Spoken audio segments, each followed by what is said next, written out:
So before I show you this next texturing technique, I just wanted to give a quick tip about the glue. And I just noticed it as I opened it up today. Before you start a new project, especially like one that's a little one like this one, I say that this is a little project. I know it's turning out to be like a 3 or 4 day project, but you know, compared to a skeleton that takes me 40 hours to do, and this one's probably so far taken me about 6 or 7. The glue, when you go to mix the glue, you make a new batch for your project. It's going to be a little bit watery, so it's awesome to use that. You know, you're going to use it first, of course, but use it to cover your armature so that all the tin foil's covered. And then as it goes, it gets thicker and thicker and thicker. And you want to leave it thicker in this stage when you're starting to texturize and you're starting to make these textures on here.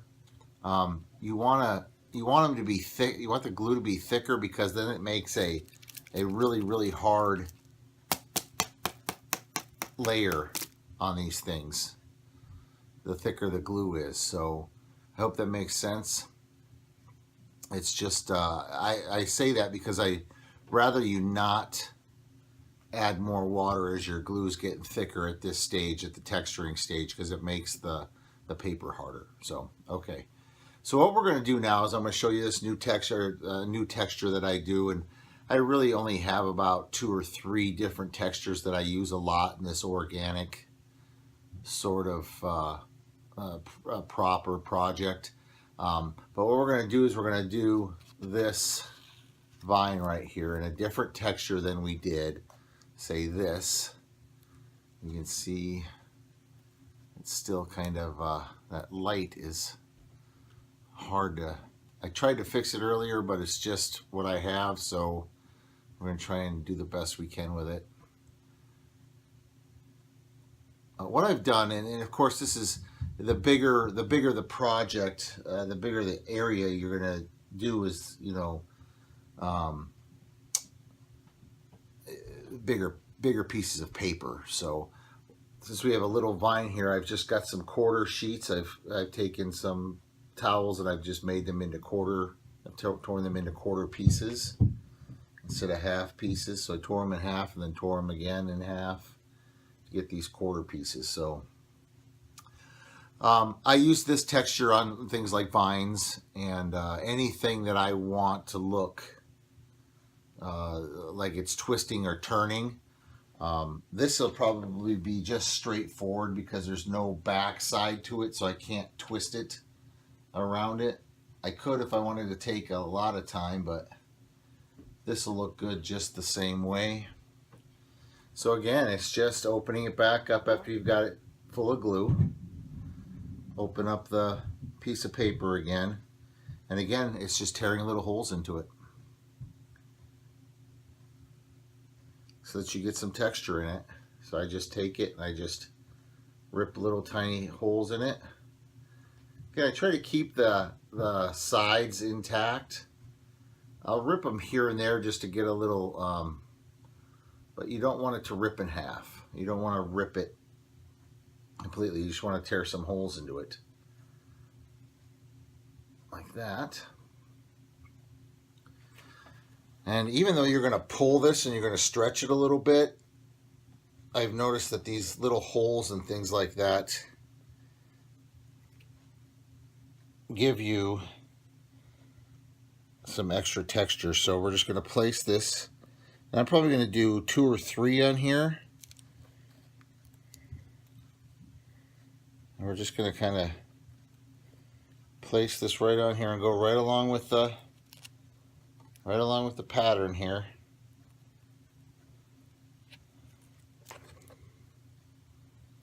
I need some water on my fingers. My fingers were dry. That's a mistake when you're working with glue and paper to have dry fingers.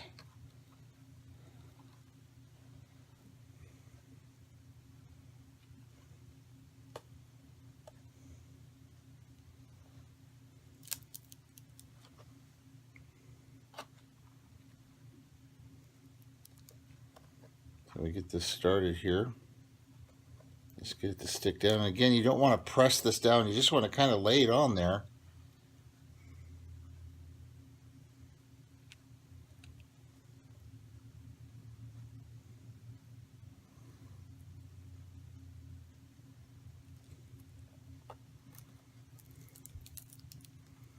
And because this end's kind of supposed to come, this is going to come through and come through this other side and start here again on this vine.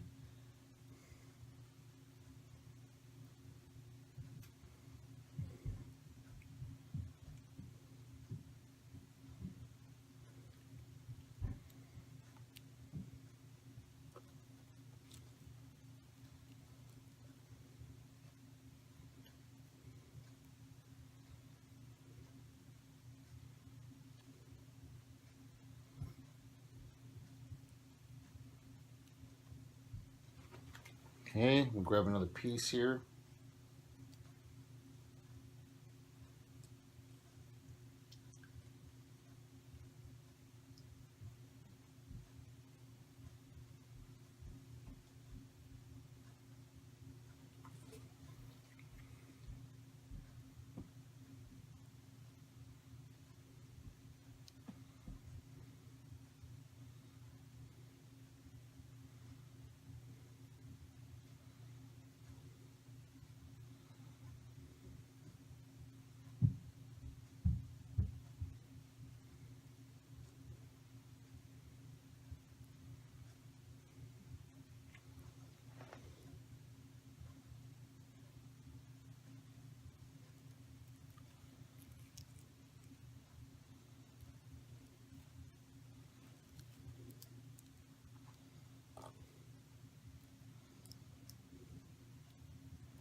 All right, I hope you can see that. It's kind of stringy. And I try to connect the ends together like that just to make it look a little bit better, and just kind of feather it out.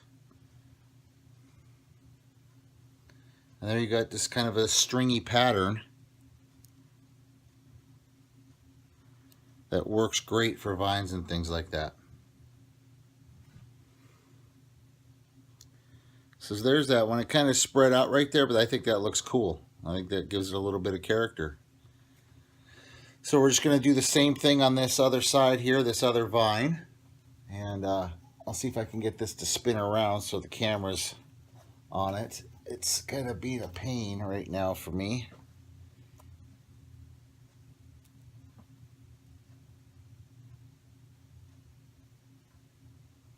But we're just going to do the same exact thing to that vine. And see, when I tell you I pull on it, let me see if I can get this in here real quick. When I pull on it, see, I have that hole in there, but when I pull on it, it gets a little bit smaller. That hole. I hope that makes sense to you guys. I just try to keep that hole a little bit there, just to give it that stringy look.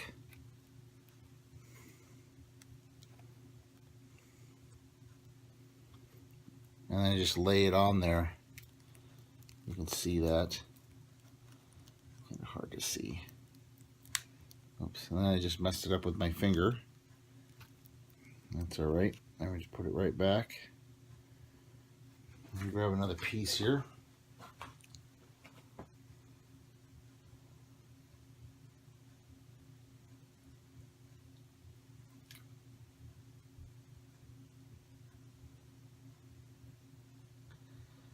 And I've certainly, I did just use strips like this. I just used some strips like this just to make some really stringy looking stuff like I did on a skeleton that I made with a bunch of vines growing through it.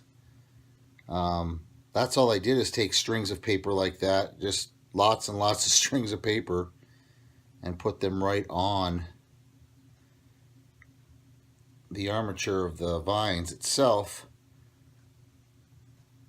But if you want it to look really cool, just add these little holes into it, stretch it out a little bit, and lay it on here.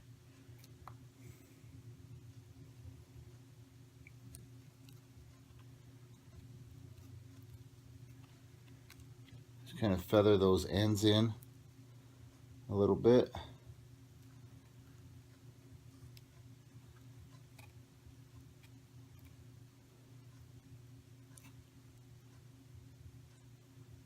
And just keep the character of the paper as you're putting it on.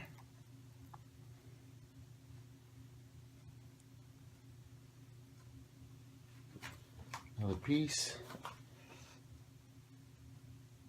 And what's cool too is when you use this paper as thin as it is, that tin foil that's underneath there really comes through when this dries and gives it a lot of texture already. And you can see that even after you put the texture on, there's texture underneath it. That gives it all that much more organic feel. That's why I like using tin foil so much as an armature, especially when you're trying to create, I guess the organics, but the rotting properties. Just makes it look so much more imperfect.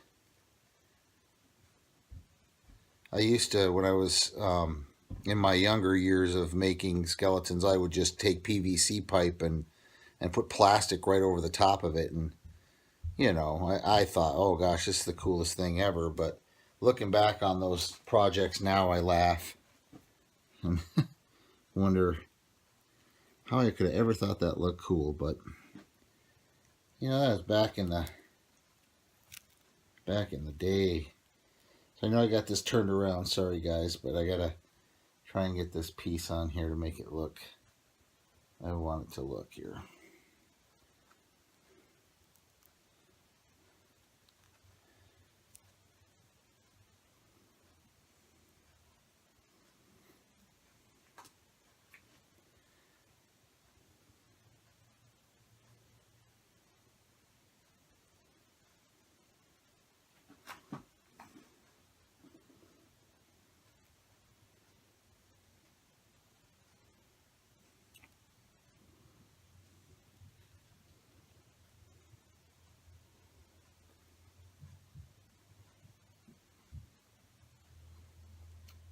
So most of my texturing, I would say I don't like to overlap. I don't like to do too much texturing, but for these vines and stuff like that, I just don't think there's enough. I think you could do it.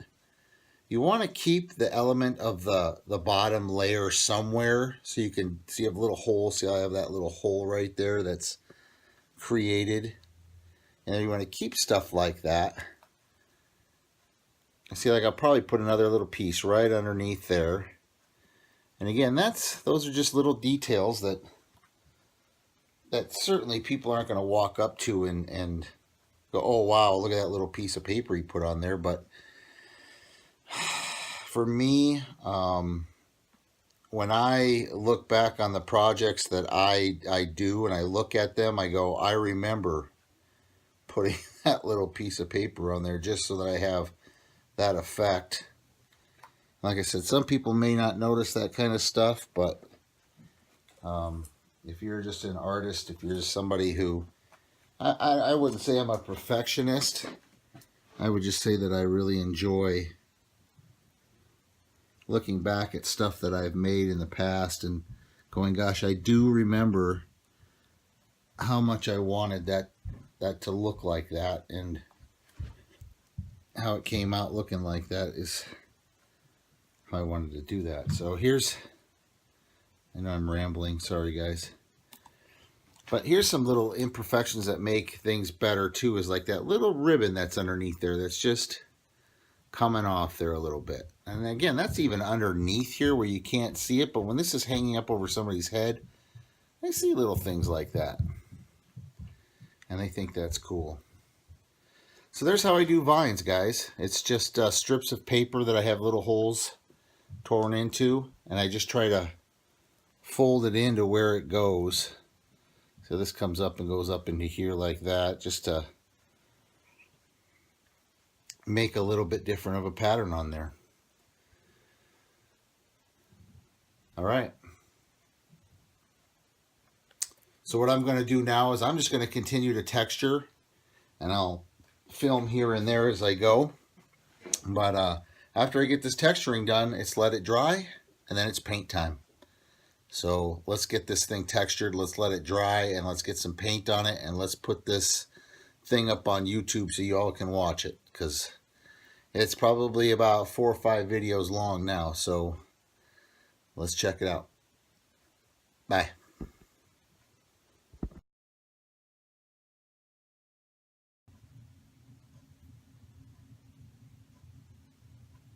All right, so one of the main reasons why I have a trouble with videotaping things or video recording things is I just tend to get moving and just keep going. But just wanted to show you on that vine texture, the way I did that. I did it on the bottom of this as well, and I just twirled it around it to make it look a little swirly. You see how that goes all the way around. I just made sure it's all blended and feathered in, so it looks like it's all part of it. So I did that on the bottom. I've went around pretty much all the way around it with texturing now. I've got the top as well. I've got all the extremities coming off of it. I still need to do a little bit underneath here, which is what I'll get after I show this part. And I want to do some more work on these sticks. There's a couple of sticks that don't have any paper on them at all. And I want to work with this stick going across here like that. And we got a few snag points that we can add some paper to. Like these little points that are on these sticks, we just add some drippy paper to, because that's where the swamp would catch a hold of. There's another little stick right here and one up here on the top. We'll raise this up just a little bit so you guys can see what I'm talking about a little bit better maybe. There we go, let's do that. Okay, so let's see if I can get this to turn around for you.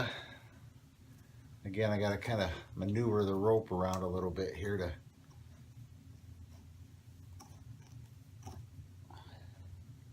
see if we can get that to stay. I hope it's going to twirl. But that's okay. What I'm going to do is I'm going to take just a little piece of paper and I'm going to just make it run along this stick. Probably, you know, try not to make it like it's not organic. But there's another little snag right here that I'll probably put a little piece of paper on that'll come down through here. And then, like I said, I'm just going to run some paper along here and just kind of pull it to make it look a little stringy, if you will. And then we're going to cover some of these sticks. And you kind of start off at the top of the stick. I can't get it on there because it's too high. Sorry.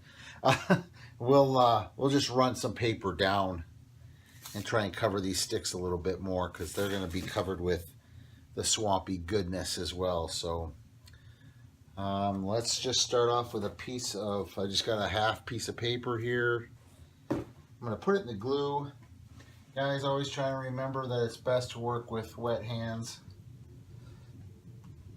So I have a little bowl of water, like I've said, over here. I just wet my fingers down with. Just makes things a whole lot easier. So I've got this thing turned around here. This stick that I want to work with right now. I'm just opening up my paper again, and I'm going to rip some holes in it. As always, tear some holes.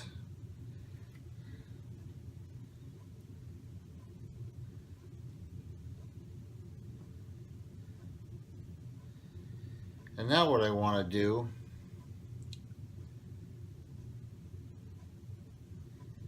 I just want to take a little piece of this. I'm just going to take some of it off of here. And what I'm going to do is I'm just going to run it along this stick.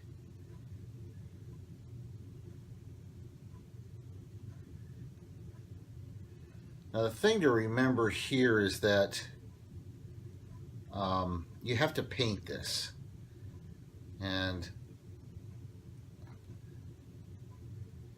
when you're painting this stuff, it gets a little difficult because I try not to paint the stick. So like this little piece right here that I just put on there is going to be something I'm going to have to paint with a paintbrush. Okay, so we're going to let that dry. We got a big hole right there. I think that looks cool. It'll look cool when it's glowing. So, and then I've got this little end right here that I'm just going to put right here. Just like it got snagged right out of the swamp. That might be a little long, but I don't care. That's just the way it's going to be. And again, you got to paint that. So, and we're going to paint everything with a spray, spray paint. So you might be able to catch some of that. But what I try not to do is when I'm spray painting, is spray paint the wood or the rope or the glass. You're going to get a little spray paint around the edge of the glass, and you can take a little paintbrush with some water on it or whatever right after you get done spraying and kind of get that paint off there. But it actually looks really cool, the dirtier around the jar, because this looks too neat right now, but when you get some black spray paint in there, it makes it a little bit dirty. So I have some snag points down here, so I'm just going to put a little bit of paper right here.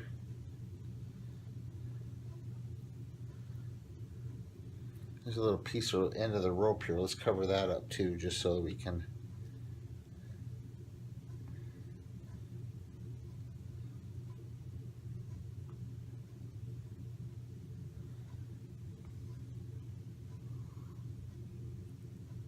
You can pull on that just a little bit, try to get those. There we go. See how that goes? That's nice little piece right there. And then I don't know if you can see, I have this little snag that's right here. Kind of hard to see. It's right there. I'm going to pull that all the way down and probably go right down to the bottom right here with it. I'm going to get my hands wet again. Again, easier to use wet hands.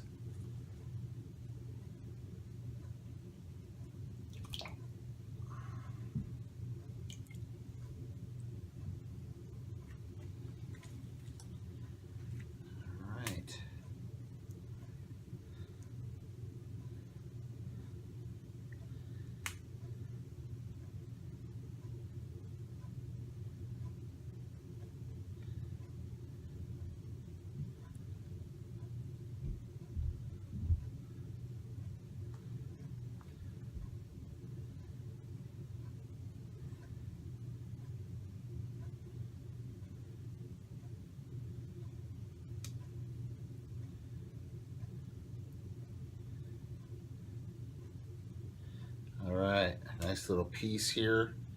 And again, I'm just going to drip it right over this snag. We're going to run this down like this.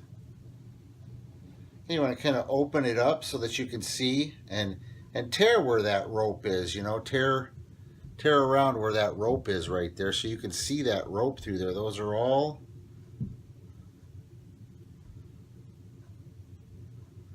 that was stuff that you put on there to make it look different. And then I'm just going to give it a little pull, put it down here, and then I'm going to break this up again right through here.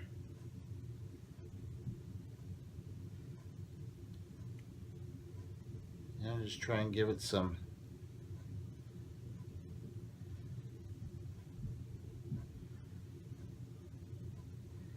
I got a little piece hanging off down here, so I'm going to pull on that a little bit and just give it a little bit more.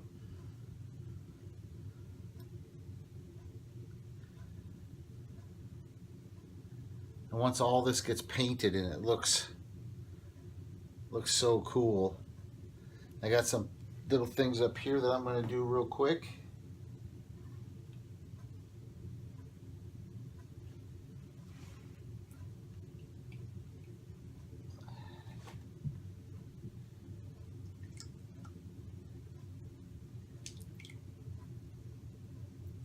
Again, guys, get creative. You know, this is the best part of paper mache, I feel, is when you do things different. You might do things different than me. You might decide that you want to do a whole jar like this in that vine texture, which would be cool too.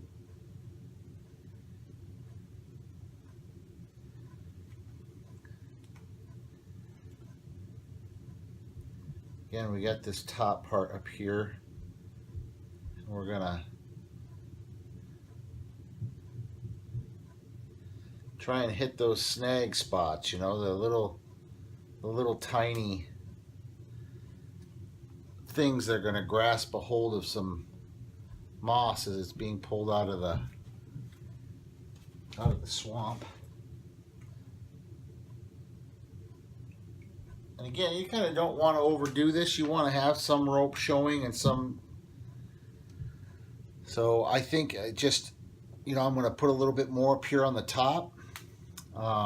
For these strings that are up on the top, you can put some paper on those too. That makes it look kind of cool too when you paint it up.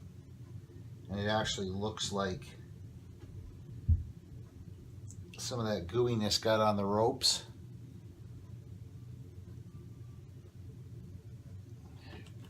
The problem is if you connect the ropes with paper to the jar, that paper is going to rip because these jars will sway and whatnot. So you just want to kind of be watching for that. Not that that's a big deal anyway, but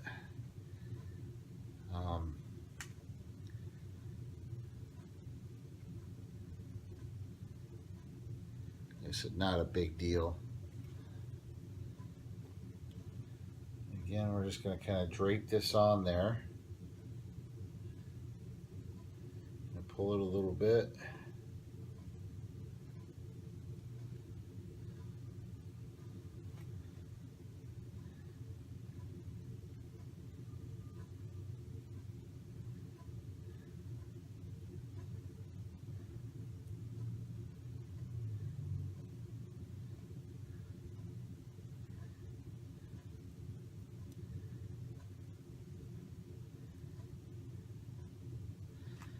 And if it's just not looking right to you, then just take it off and don't do it. But again, it's kind of hard to mess this up. It's just, let me just put this piece on there.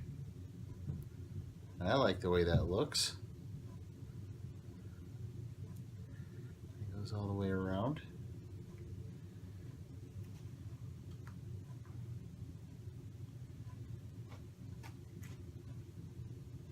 So yeah, just kind of looking around, seeing if there's any other places I can snag paper onto. I kind of just like how this is just open on the bottom here, just got snagged up on the top, which is cool. This one's all the way down to the bottom, and that one is not either. So there's two of them that don't go all the way down to the bottom, and I want to keep it uneven. I want to keep it, I don't want it to be uniform at all anywhere.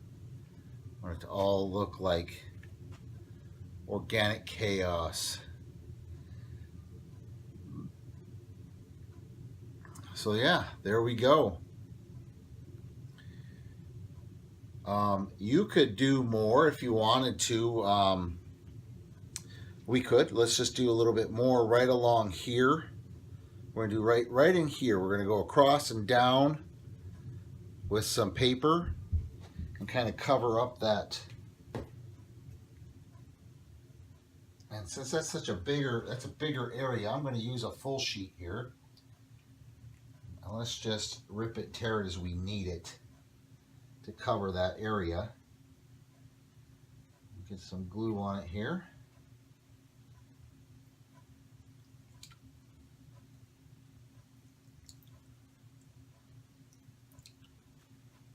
All right, so here I have a full sheet.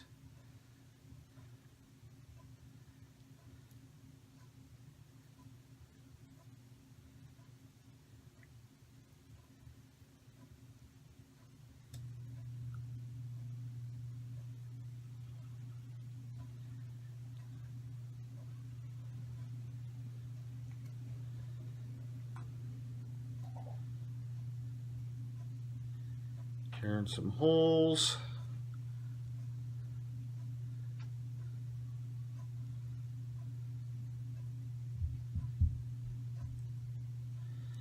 So now what I'm going to try to do is I'm going to try and break this top part up here, because what we're going to have to do, I think we were on this side, weren't we? This is the side we wanted.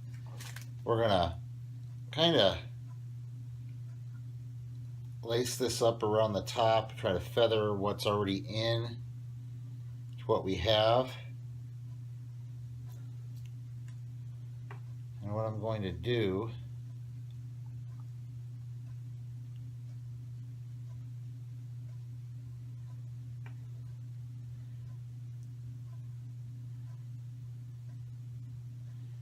is we're going to try and go kind of diagonal with this so it doesn't look so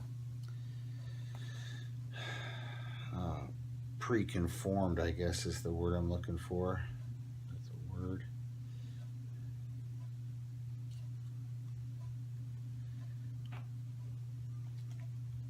So we've got that. We're going to try and feather all this in down at the bottom, so we don't want it to be clumpy or chunky. It can kind of just go right next to where that vine is.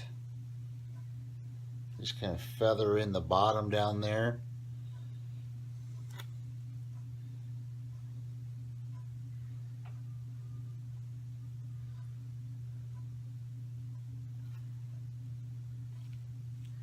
Okay, this still looks a little too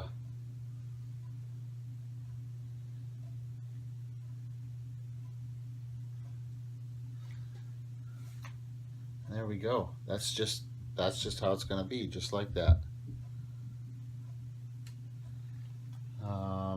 We got some stringy stuff up here, so I'm just going to break that up just a little bit. Just a little bit. Looks a little just what I would say uniform to me. Just kind of add a couple little holes to it there.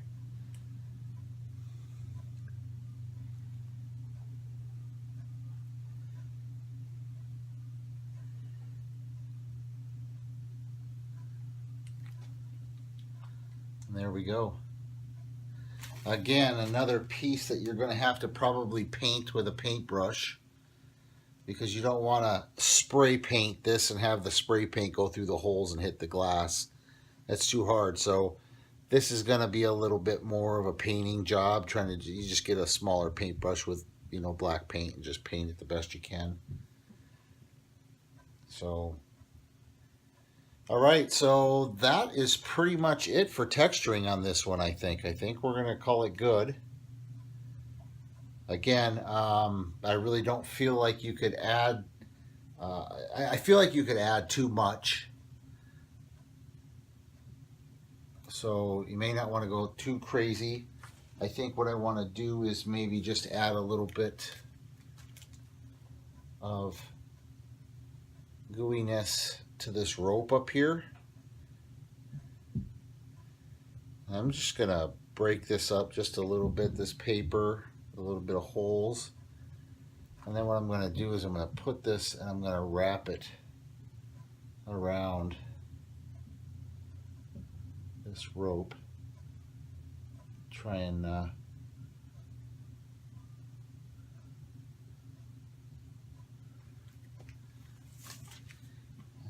and I've just got some little pieces here, so again, that's too small.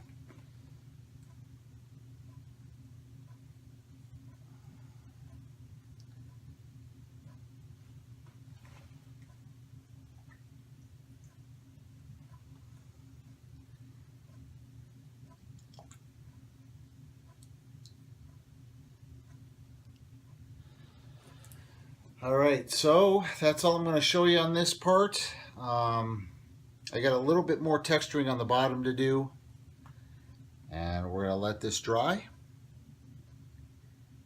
And next thing we're going to do is we're going to take it outside after it's dry, and we are going to spray paint it all black. And then take it inside as well and paint the little parts that we can't spray paint. We're gonna paint them black. So, all right. So I'm just gonna finish up this texturing, and we're gonna get some paints out. So we'll see you here in a little bit.